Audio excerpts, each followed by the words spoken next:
how does one seek help in an office setting? Good question, Sada. And seeking help should be on everybody's mind.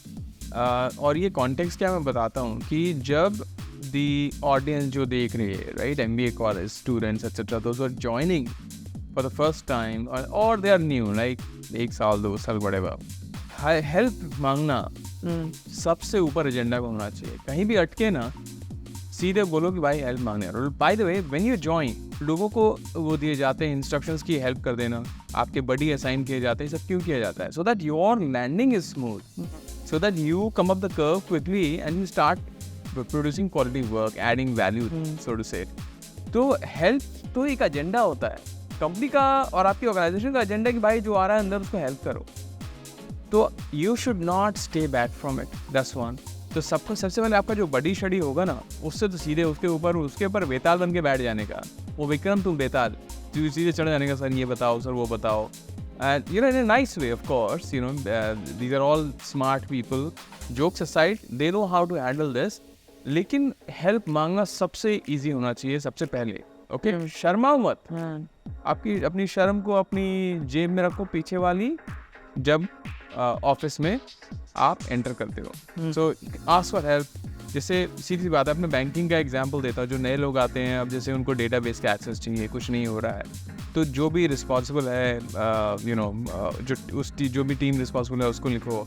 आप पूछो कि यार चीज़ें काम कैसे करती हैं, कि किस जैसे कोई आईटी रिलेटेड इशू है तो उसके लिए किसको ईमेल करना है, वो सारी चीज़ें आप पूछ लो. बगल वाले से पूछ लो, मोड़ करती हैं, सर ये यू नो, हे ब्रो, आप बता दो मुझे ये कैसे करना है, आप ही बता दो ये कैसे करना है. एक बार आप जान लेते हो चीज़ें, तो बेसिकली एडमिनिस्ट्रेटिव चीज़ें होती हैं सबसे पहले, उसके लिए तुरंत हेल्प मांगनी चाहिए, बता दो, और आपको याद रह जाती हैं वो चीज़ें.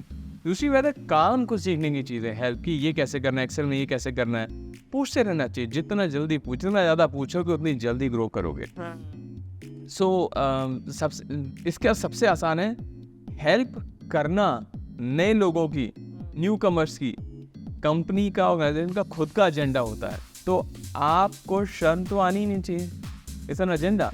और अगर आप हेल्प नहीं मांगते हो, that means you are being unprofessional. Professional होने का एक बहुत बड़ा हिस्सा है to seek help and give help. That's how it is.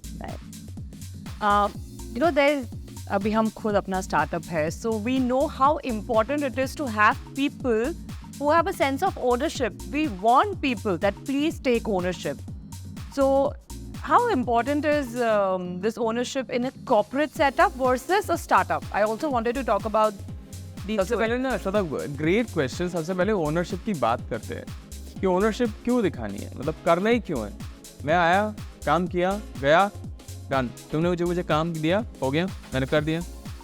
See ultimately कैसा होता है कि एक कंपनी के इक्विटी होल्डर्स होते हैं, ओनर्स होते हैं, और बाकी लोग एग्जीक्यूटिव लीडरशिप होती है.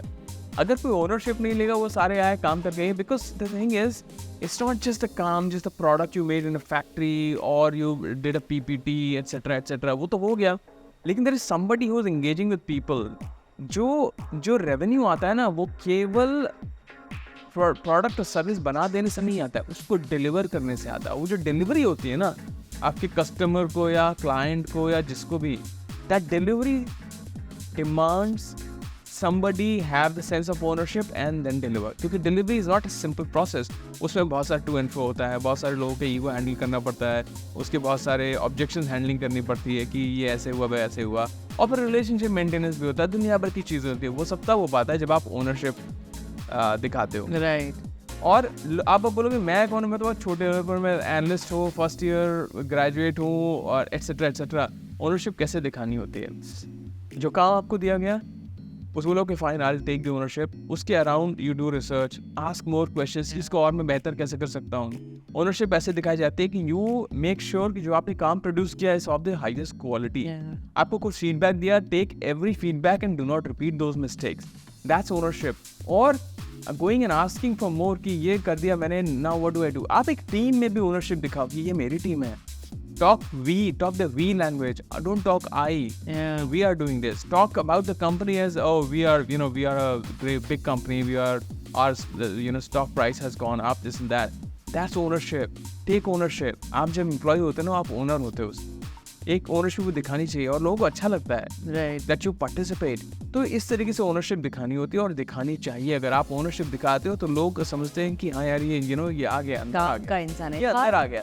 हर बिजनेस में इतने सारे एरियाज होते हैं, इतनी सारी चीजें होती है करने के लिए Yeah, you कि raise- कोई अगर बोले कि you know I will handle this, you don't have to look into it. Yeah. It's such a good relief. Her boss तो चाहिए होता है ना कि यार तो ये देखना है ताकि मैं किसी और हाई वैल्यू चीज कर सकूं, वो भी ग्रो करेगा, तुम भी ग्रो करोगे।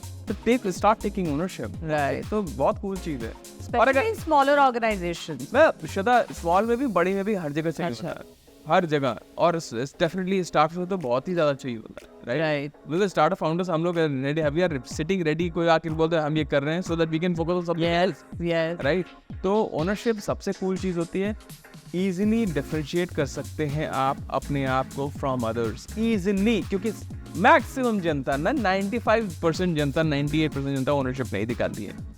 फर्स्ट ईयर ऑफ जॉब, तो first few years of job junior होते हैं, नहीं दिखाते हैं। उनको ओनरशिप क्या है, क्यों भागना है, मेरे को ये करना है, दूसरी कंपनी में जाना है, etcetera etcetera. I mean ownership is a rare quality and आप एक्वायर करिए, ओनरशिप दिखाइए, सी मैजिक है, magic. Yeah. People really appreciate it. Yeah. We want people like absolutely.